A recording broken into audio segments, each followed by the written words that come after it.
Les théories macroéconomiques du pays à ce jour ont démontré leur insuffisance pour résoudre la question de l'eau. Il nous faut raisonner désormais autrement et innover pour résoudre ce problème. On ne peut pas toujours avoir la main tendue vers l'aide extérieure. Il est aussi vrai que les moyens du budget de l'État ne sont pas suffisants à ce jour et ne le seront peut-être pas dans 2 à 5 ans qui viennent, avec un taux de croissance du PIB qui ne dépasse pas les 2 chiffres. Nous avons donc un choix à faire en tant que pays et vous, nos honorables députés, vous avez un choix également à faire. Nous, la Régie des eaux, nous voulons tout simplement vous dire la vérité parce que vous êtes les élus légitimes du peuple congolais.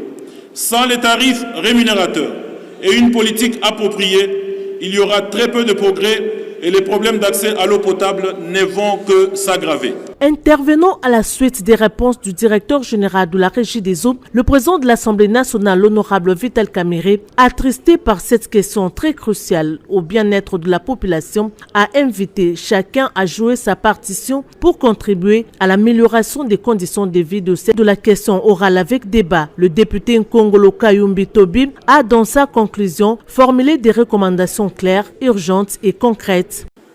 Les réponses apportées par le directeur général de la Régie des eaux, aussi bien structurées soient-elles, ne peuvent masquer l'urgence ni le désarroi de nos populations. Il est temps d'exiger non plus des promesses, mais des résultats qui rencontrent les problèmes majeurs qui se posent dans ce secteur. Priorisation budgétaire. Que notre Chambre, dans sa qualité d'autorité budgétaire, veille à ce que le gouvernement dote la Régie des eaux de moyens financiers adéquats. Une répartition équitable des ressources pour assurer à chaque province, ville et entité territoriale décentralisée un accès à l'eau potable. Création de l'autorité de régulation du secteur de l'eau. Obligation pour la Régie des eaux de respecter les normes de potabilité définies par l'OMS sous peine de sanctions. Révision et renforcement du cadre légal du secteur de l'eau pour mieux encadrer les initiatives privées, attirer les investisseurs et éviter l'anarchie. Les speakers de la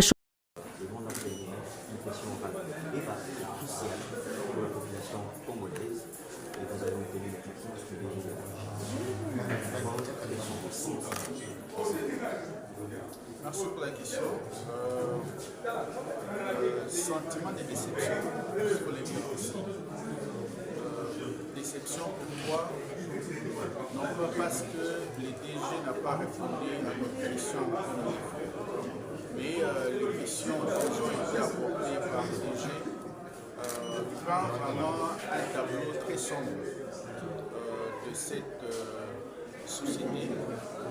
Et ça montre vraiment à quel niveau notre peuple, la population congolaise dans son entièreté a un problème sérieux, ou l'entreprise, il faut dire, a un problème sérieux dans la fourniture de l'eau. Alors, vous avez formulé plusieurs recommandations parce que vous avez compris que les responsabilités sont partagées. Mais qu'est-ce que vous attendez de nos dirigeants par rapport à toutes ces recommandations que vous avez formulées? Voilà, comme le DG lui-même était en train de le dire, les difficultés de cette société remontent des années 1960 où la Régie des eaux n'obtient presque pas le financement qui devait suivre au niveau du gouvernement central. Ils ont des difficultés aussi au niveau de paiement des factures par les différentes institutions, donc par le gouvernement ainsi.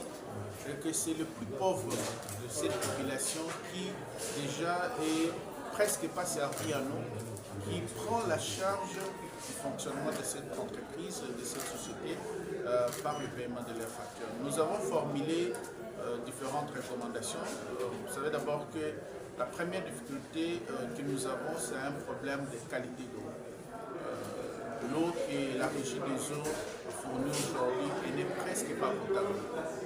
C'est une eau que nous ne consommons presque pas. Allez-y dans les grandes manifestations, allez-y dans les fêtes, vous verrez que l'eau qui est servie, c'est l'eau qui est commercialisée, c'est l'eau de bouteille. Aujourd'hui, vous qui êtes journaliste, si je vous posais la question de savoir quelle est la dernière fois que vous avez consommé votre robinet, personne ne l'a fait. Et vous savez, peut-être parce que nous avons encore des moyens pour payer cette eau qui est commercialisée.